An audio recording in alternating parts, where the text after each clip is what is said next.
Hello and welcome back everyone. सबसे पहले तो आप सबका बहुत बहुत धन्यवाद कि आप हमारे पॉडकास्ट को सुन रहे हैं, शेयर कर रहे हैं और इस इंफॉर्मेटिव सीरीज को इतना आप बढ़ावा दे रहे हैं। तो आज मेरे साथ अगेन एक स्पेशल गेस्ट हैं, टॉप के mathematician mister Vinay Pandey. And आज इनके बारे में हम इनकी लाइफ से रिलेटेड चीजें भी जानेंगे और मैथ्स के बारे में भी इंटरेस्टिंग चीजें समझेंगे। सबसे पहले तो welcome sir. Thank you so much sir for having me here और इतने अच्छे इंट्रोडक्शन के लिए। ओके, तो सबसे पहला सवाल सर जो जनरल हमारा सबसे होता है कि कब से आपने पढ़ाना शुरू किया और क्यों पढ़ाना शुरू किया? क्योंकि मेरा मेन क्वेश्चन हमेशा यही होता है क्यों, क्योंकि क्यों बड़ा इंपॉर्टेंट होता है। अगर Yes, क्यों सही है तो कैसे अपने आप बन जाता है। सर ये इस क्यों का मैं जवाब देता हूँ कि क्यों पढ़ाना स्टार्ट किया। बात यह है कि बात 2013 की है, जब मैं आईआईटी बॉम्बे से मास्टर्स कर रहा था। तो उस टाइम पे ही पढ़ाई के साथ ही मैंने ये डिसाइड कर लिया था कि मुझे टीचिंग स्पेस में आना है और इसके लिए नेट जेआरएफ करके कुछ एग्ज़ाम होता है, वो भी मैंने दिया, उसको भी क्वालिफाई करा। ओके, और फिर मुझे ये था कि भाई एग्जैक्टली किस स्पेस में जाके पढ़ाना है। तो फर्स्ट जब मैंने पढ़ाना स्टार्ट करा तो एक मुंबई के एक काफ़ी अच्छे इंजीनियरिंग कॉलेज में बीटेक स्टूडेंट्स को मैथ्स पढ़ाना स्टार्ट करा। Okay, and at the same time sir मैंने जो जेई के बच्चे हैं उनको भी पढ़ाना स्टार्ट करा। इन दोनों में से मुझे ऐसा लगा कि भाई थोड़ा बहुत ज़िंदगी में ज्ञान है, तो जेई का जो मैथ्स है वो मुझे काफ़ी इंटरेस्टिंग लगा। मुझे ऐसा लगा कि इस स्पेस में अच्छा काम कर सकते हैं। इसके दो रीजन है सर।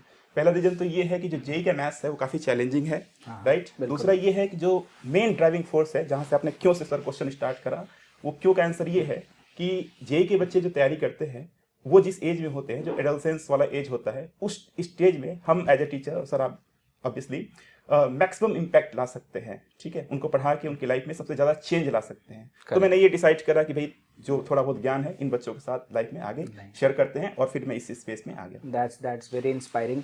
और मैं ये भी जानना चाहूँगा सर, जैसे आपने बताया कि ऑलरेडी आप किसी कोचिंग इंस्टीट्यूट के साथ पढ़ा रहे थे। Yes. इनफैक्ट मेरा करियर भी ऐसे ही स्टार्ट हुआ। I started with a group, फिर थोड़े दिन में लगा कि नहीं मुझे अपना कुछ करना चाहिए, क्योंकि जो मैं करना चाह रहा था वो रिस्ट्रिक्टिंग थी थोड़ी वहाँ पे, तो मैं आई स्टार्टेड माई ओन। तो जैसे एचआईटी के भी बहुत सारे टीचर्स के पास बहुत अच्छे ऑफर्स आते हैं, ये बड़े कॉर्पोरेट ग्रुप से आते हैं, एंड आई एम 100% श्योर आपके पास भी ऑफर्स आते रहते हैं। Yes, sir. तो मेरा एक सवाल है कि ये ऑफर्स भी काफ़ी कंफर्टेबल होते हैं कि मतलब फिक्स सैलरी है और अच्छी कई कई कई लाखों में जाती है, तो आप उसको छोड़ के इंडिविजुअली पढ़ाना क्यों पसंद करते हैं? सर मुझे लगता है कि इसका ज़्यादा अच्छा आंसर तो आप बता सकते हैं, बट फिर भी सिंस आपने मुझे पूछा है तो इसमें दो डायमेंशन है। पहला डायमेंशन तो ये है, मुझे लगता है कि अपने खुद के सिस्टम के अंदर, ठीक है, अपने खुद के स्पेस के अंदर जो हम पढ़ाते हैं तो बच्चों के अंदर मैक्सिमम इम्पैक्ट ला सकते हैं। जो हमने लाइफ में पूरा अपना मैथ्स या सर फिजिक्स जो सीखा है वो मैक्सिमम डिलीवर कर सकते हैं, number one. Correct. And number two कि जब हम खुद के सिस्टम में पढ़ाते हैं तो जो टीचिंग क्रिएटिविटी है उसका हम मैक्सिमम यूज कर सकते हैं, बच्चे के अंदर मैक्सिमम चेंज ला सकते हैं। Correct. तो ये ड्राइविंग फोर्स रहा है जिसकी वजह से हम लोग कभी भी किसी सिस्टम के अंदर नहीं गए। I think it's a very valid reason. और मुझे भी वही लगता है सर कि देखो, मैं तो ये चीज़ हर इंसान में देखा है, खास करके एचआईटी के इतने इनक्रेडिबल टीचर्स हैं, इनके साथ तो मैंने ये देखा ही है कि ये काम को काम नहीं समझते। मतलब they are emotionally attach to it. उनको हर एक बच्चे से लगाव है, हर एक बच्चे को सक्सेसफुल करने के लिए वो अपने बेस्ट देते हैं। और ऐसा नहीं है कि टॉप के 4-5 बच्चों को अलग कर लिया और कह रहे हैं कि बस भाई तुम ही पढ़ते रहो, तुम्हारा ही रैंक ले आएंगे। They work on everybody and that's a very good thing to do. अच्छा, मैं एक और सवाल पूछना चाहूँगा। जैसे अगर एक बच्चा है, वो मैथ्स चलिए आपके पास पढ़ रहा है, केमिस्ट्री कहीं और पढ़ रहा है, फिजिक्स कहीं और पढ़ रहा है, तो आप 3 टीचर आपस में कैसे कोऑर्डिनेट करते हैं कि बच्चे का रिजल्ट अच्छा आ जाए? सर ये बहुत अच्छा क्वेश्चन है। हम लोग का जो एचआईटी के जो टीम मेंबर्स हैं, हाँ, उनका जो इंटरेक्शन है हाँ, वो 3 लेयर्स पे होता है। ठीक पहला है। हम लोग का आपस में जो फैमिली फ्रेंड रिलेशन है, उसमें हम आपस में जब भी मिलते हैं तो सब 2 टीचर मिलेंगे तो क्या बात करेंगे, कोचिंग के बारे में बात करेंगे, बच्चों की ग्रोथ के बारे में बात करेंगे। करेक्ट। पहला लेयर तो ये हो गया। ओके, सेकेंड लेयर होता है कि एचआईटी की जो मीटिंग्स होती हैं। ठीक है। अब मीटिंग्स भी क्या होता है सर कि ये काफ़ी डेमोक्रेटिक सिस्टम में हम लोग काम करते हैं। ओके, इसमें प्रेसिडेंट सर हमारे एचआईटी के जो हैं वो अगर कोई मीटिंग कॉल करते हैं तो उसमें तो हम सब आते ही हैं। उसके अलावा बच्चों के, जैसा आपका क्वेश्चन था कि बच्चों के लिए आप लोग कैसे इंटरेक्ट करते हैं, तो सेकंड लेयर पे क्या होता है कि प्रेसिडेंट सर की जो कॉल करते हैं मीटिंग, वो तो होता ही है। फिर किसी भी टीचर को 22 टीचर्स जो एचआईटी के हैं, किसी को भी लगता है सारे बहुत क्रिएटिव है, सच बताऊं तो हम लोग को बहुत एक दूसरे से सीखने को मिलता है। किसी के दिमाग में एक सिंगल आइडिया भी आता है और उसको लगता है कि इसको लेके हमको मीट करना चाहिए, तो हम सब वो जिस जगह पे बुलाता है वहाँ पे हम जाते हैं, मिलते हैं, बात करते हैं। एंड एक पॉइंट और मैं ऐड करना चाहूँगा कि जो थर्ड लेयर है उसमें क्या होता है कि किसी भी टीचर को, जैसे कि आप फिजिक्स के सर हैं, आपको लगता है कि भाई इलेक्ट्रोस्टैटिक्स के अंदर बच्चे को इंटीग्रेशन ठीक से आना चाहिए, है ना, तो हम लोग बच्चे के पॉइंट ऑफ व्यू से सर तुरंत मेरे पास, या मैथ्स के टीचर को लगता है कि उसके पास कि भाई इंटीग्रेशन अच्छे से आना चाहिए, तो हम तुरंत कॉल करते हैं और बच्चे का ग्रोथ कैसे हो, उस स्पेसिफिक इशू को कैसे हम सॉल्व करें के बारे में बातें करते हैं। Correct, तो 3 लेयर्स पे हम बातें करते हैं, ये बहुत ही शानदार चीज है। बात बिल्कुल सही है। अच्छा, जैसे अभी आपने कहा कि एचआईटी की मीटिंग होती है, हाउ ऑफन एचआईटी मीट? क्योंकि देखिए सब बिजी हैं इतने सारे बैचेस, ऊपर से पर्सनल लाइफ भी है, बाकी चीज़ें भी, कई लोग तो संडेज को भी काम कर रहे होते हैं, तो how often does HIT meet?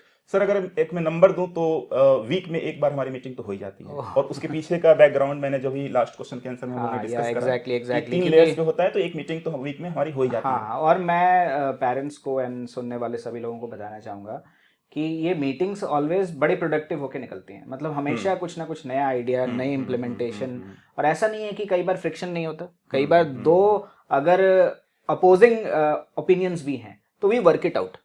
And हाँ, ईगो नहीं है, थोड़ा सा भी मैंने नहीं देखा कि ईगो नहीं है, और लोग हैं क्या कि रेडी टू डिस्कस हैं। एंड अल्टीमेटली जो भी डिसीजन होता है, सबसे बेस्ट पार्ट मैं आपको बता दूं, अल्टीमेटली बस हमारा एक गोल होता है, वो है बच्चे का सिलेक्शन, बच्चे की वेल बीइंग। सिर्फ सिलेक्शन इस बेसिस पे नहीं कि बच्चा मेंटली एग्जॉस्ट हो जाए, अपने बारे में कुछ गलत सलत कदम उठा ले, नहीं। हमारा मकसद है कि बच्चा पढ़ाई को एंजॉय करे, एचआईटी के कैंपस में आए तो उसको मन से आए और पढ़े और अपने बेस्ट करके जाए। तो एचआईटी हमेशा इसी के लिए स्टैंड करती है।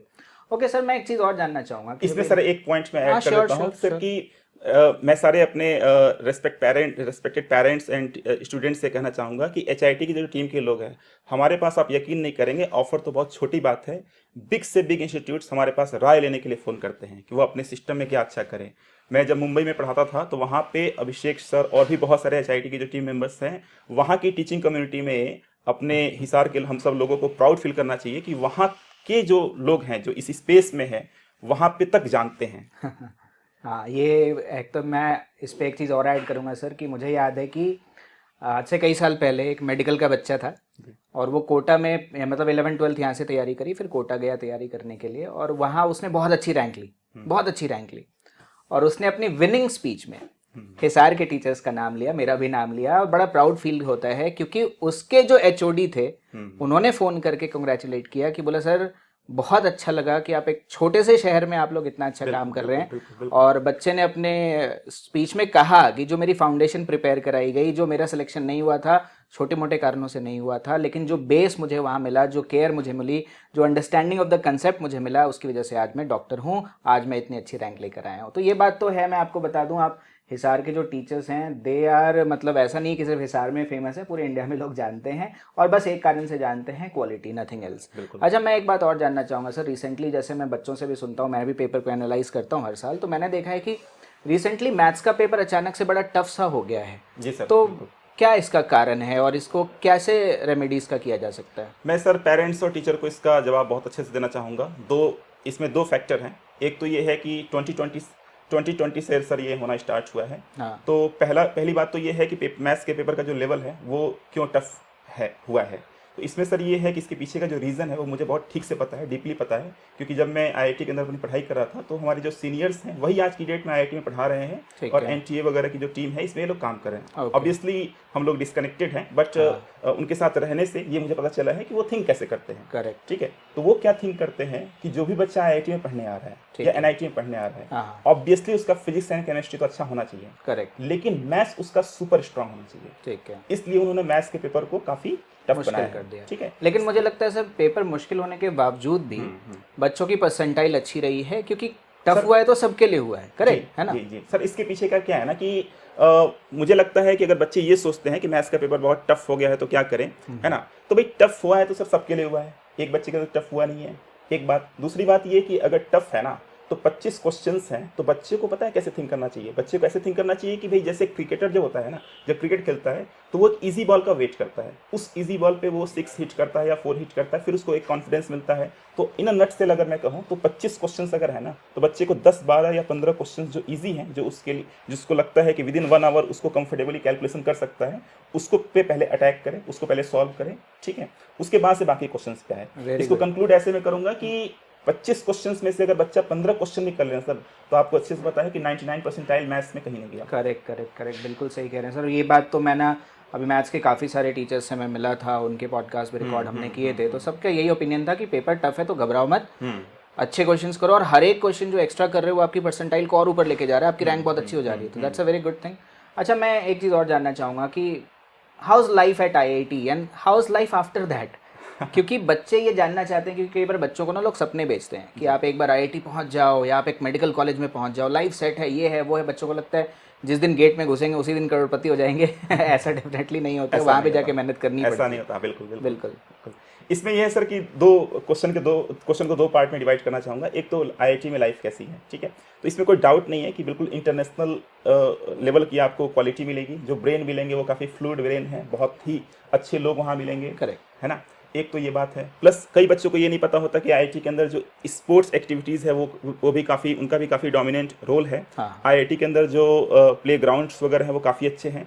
इसमें एक और बात ऐड करना चाहूँगा कि सारे IIT के बारे में तो नहीं बता सकता, इतने काफ़ी लंबी बात हो जाएगी, बट जहाँ से मैं हूँ IIT बॉम्बे का जो कैंपस है, बहुत कम लोगों को पता है कि वो एक हिली एरिया में बना हुआ है, एक पहाड़ पे है सर। मैं गया हूँ पवाई में, और मेरा स्टूडेंट था भूमेश, और IIT मुंबई में था, और भी बहुत सारे स्टूडेंट्स हैं। तो मैं मुंबई में था और मैंने मुंबई में फ़ोटो खींच के डाली अपने दोस्तों के साथ। मैं दोस्तों से मिलने गया था, उसने मैसेज किया कि सर आ जाओ, घुमाते हैं आपको, घुमाते हैं। बड़ा मज़ा आया, देखे कैंपस भी बड़ा अच्छा है। एक लेक है उसमें भी, हाँ हाँ बिल्कुल बिल्कुल, वही लेक है, वही लेक है उसी के नाम पे, और कैंपस इज एब्सोल्युटली ब्यूटीफुल। अगर आप इनफैक्ट IIT दिल्ली का तो चलो सेंट्रल बिल्कुल साउथ दिल्ली के अंदर है, और मतलब इनफैक्ट आप ज़्यादातर IITs और खास करके नए IITs के भी इंफ्रास्ट्रक्चर आप देखो सर, मैं नए IITs में भी गया था, मतलब बहुत बढ़िया बनाया हुआ है, बहुत अच्छा। मतलब यहाँ तक कि जो कॉलेज से हॉस्टल तक जैसे जाने का टनल्स हैं, उसको भी कम्प्लीटली ऐसी किया गया है, क्योंकि बाहर अगर गर्मी पड़ रही है तो ये करो। तो देखो मैं बताऊँ बच्चों को कि हाँ, IIT is a place to be. एक बार आप वहाँ जाते हैं आपको बड़ा मजा आएगा। NITs are also upgrading themselves. In fact बहुत सारे ऐसे प्राइवेट इंस्टीट्यूट हैं इंडिया में जो बहुत अच्छे हैं। बिट्स पिलानी को आप ले लो सर, व्हाट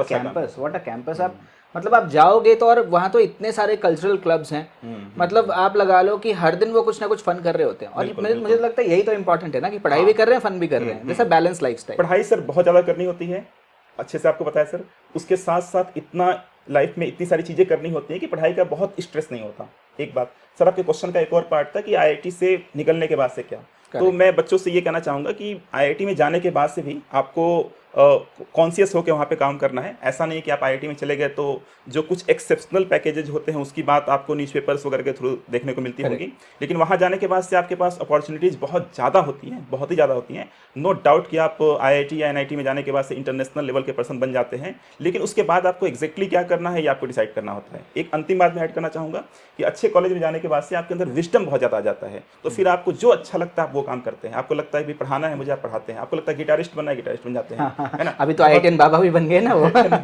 बस IITian बाबा मत बनना आप। और अगर बाबा बनना है तो पहले वेदों का प्रॉपर ज्ञान लीजिए, ये नहीं कि आप मजाक बन जाए, मीम बन जाए। तो बेसिकली वही है कि देखो, IIT is not only an institute, IIT is a place जहाँ पे आप जाके, it's a life style, it's a नई चीज़ है। आप वहाँ जाने के बाद खुद को एक्सप्लोर करते हैं। और सबसे पहली बात तो मैं बताऊँ सर आपको कि हमारे बूढ़े बुजुर्ग बहुत अच्छी बात कहते हैं, संगत का असर।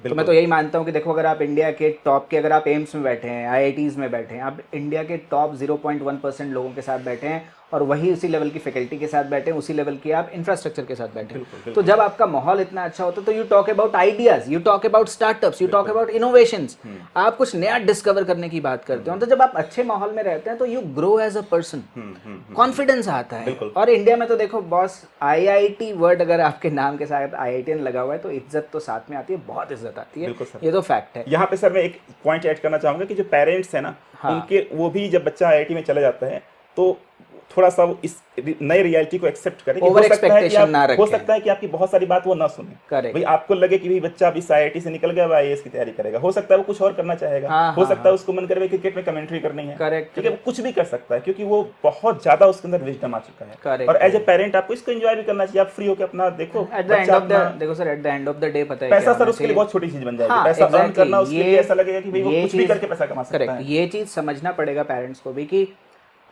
ओवर एक्सपेक्टेशन जो है ना, वो बच्चे की ग्रोथ में सबसे बड़ा कहता है रुकावट बनती है। आप बच्चे को एक ग्रोइंग एनवायरनमेंट दीजिए, लेकिन अगर आप उसको रिस्ट्रिक्ट करेंगे ना हर तरफ से तो पॉसिबल नहीं है। आप अगर एक पौधा लगाते हैं सर और उसके चारों तरफ एक सिलेंडर लगा दें तो पौधा स्ट्रेट तो उग जाएगा, बिल्कुल स्ट्रेट उग जाएगा, लेकिन फैलेगा नहीं, एक्सपैंड नहीं करेगा। जितना ब्यूटीफुल, जितना विविड, जितना अलग अलग डायरेक्शन में जा सकता था नहीं जा सकता। फिर वो जोमेटो और ओला वगैरह नहीं बना पाएगा। एग्जैक्टली आप ये देखो ना आज की डेट में तो मतलब सारे यूनिकॉर्न्स में से मुझे लगता है 50% से ज़्यादा they are IITians who are running it। And obviously यहाँ पे एक पॉइंट ऐड करना जरूरी है कि जो बच्चे IIT नहीं भी जा पाते हैं वो भी कोई इशू नहीं है। हाँ, बिल्कुल कोई इशू नहीं है। हो सकता है कि वो ऐसा काम करे कि उनके अंडर काम करने वाले बच्चे IIT से हैं बिल्कुल है। मैं इस पे तो मैं एक बहुत ही अच्छी चीज़ बताऊंगा आपको सर, आपको कि IIT के डीन की स्पीच चल रही थी और बहुत सारे इंटरनेशनल डिग्निटीज वगैरह आए हुए थे, तो वो बता रहे थे, बड़े प्राउडली बता रहे थे, IIT दिल्ली का इंसिडेंट है, बहुत फेमस इंसिडेंट है। तो उन्होंने कहा कि जो हमारे I am very proud of IIT Delhi के जो बच्चे हैं ये ऐसे कंपनीज में जाते हैं, यहाँ जाते हैं, ये करते हैं, वो करते हैं, दिस करते हैं, दैट करते हैं। तो उसमें से किसी ने पूछ लिया कि ठीक है ये तो आपने टॉप के 20-30% के बारे में बता दिया, बिल्कुल बोला कि ये लास्ट वाले क्या करते हैं? बोला कंपनी तो उन्हीं की है। तो फैक्ट है कि जो कुछ नहीं करते कई बार वो कमाल करते हैं, है ना। सी वही है, मैं पेरेंट्स को कहना चाहूँगा कि आपके चारों तरफ ही इतने सारे एग्जाम्पल होंगे जहाँ पे आप देखेंगे कि बच्चे ने बड़ी ऑर्डिनरी स्टार्ट ली। हो सकता है वो हर बार A+, A 95-99 लेकर नहीं आया होगा, पर हो सकता है आज की डेट में वो आपके शहर का कलेक्टर बैठा हो। सर इसमें बस ऐड करना चाहूँगा कि पेरेंट्स को बच्चे पे जो ट्रस्ट है, और ऑब्वियसली हम टीचर तो बहुत ज़्यादा ट्रस्ट करते ही हैं, है ना। हम हर अपने बच्चे के अंदर देखते हैं कि उसके अंदर कौन सी स्किल है। तो 2 एग्जाम्पल सर मैं यहाँ पे देना चाहूँगा कि जो IIT चेन्नई जो है ना, उसके जो डायरेक्टर हैं जो पूरे IIT चेन्नई को चलाते हैं, ही इज़ नॉट IITian, उनका IIT में सिलेक्शन भी नहीं हुआ था। हाँ। और अभी वो IIT के सारे फैकल्टी रिक्वायरमेंट सब कुछ वो करते हैं। एक एग्जाम्पल। दूसरा एग्जाम्पल सर कि केमिस्ट्री में आई गेस सर, है ना, नोबेल प्राइज जो मिला था वेंकट रमन रामाकृष्णन को, उन्होंने IIT का एग्जाम दिया था, उनको क्वालिफाई नहीं हुआ था। तो नो डाउट आप IIT की तैयारी करें, हो जाए तो वेल एंड गुड, न हो तो आपके पास बहुत एग्जाम्पल हैं कि आज के डेट में आपको अपने को ट्रस्ट होना चाहिए कि भाई मेरे अंदर ये स्किल है, इस फील्ड में अच्छा करना है ना। हम लोग भी एज ए टीचर सर बिल्कुल ट्राई करते हैं कि बच्चों के अंदर ये रॉन्ग मैसेज ना जाए कि भाई IIT नहीं हुआ तो कुछ नहीं हुआ। ये बहुत ही बड़ा एक बच्चों के ऊपर इस टाइम पे एक मिथ बच्चों के दिमाग में है, ये ठीक नहीं। हाँ, तैयारी आप करो, हो जाए तो वेल एंड गुड, ना हो तो बाकी इंडिया में इतने सारे इंजीनियरिंग कॉलेजेस हैं, मुझे लगता है कि कम से कम 50-60 ऐसे इंजीनियरिंग कॉलेजेस हैं, IIITs हैं, IITs हैं, NITs हैं, प्राइवेट कॉलेजेस में भी इतने अच्छे कॉलेज। देखिए चॉइस चुनना, आपको सही कॉलेज पड़ेगा, आपकी रैंक के हिसाब से बेस्ट कॉलेज क्या है उसकी भी काउंसलिंग हिट आपको प्रोवाइड करता है, फ्री ऑफ कॉस्ट प्रोवाइड करता है। तो HIT is doing excellently well for you. I think sir this was a very fun and very exciting podcast to record. बहुत सारी बातें, इनसाइट्स आपने बताई, बहुत मजा आया आपसे बात करके, and we wish you all the best. And I think again हम दोबारा आपसे मिलेंगे and we will discuss more things with you. Thank you sir, thank you so much for having me here. और मुझे बहुत अच्छा, बहुत कुछ सीखने को मिला।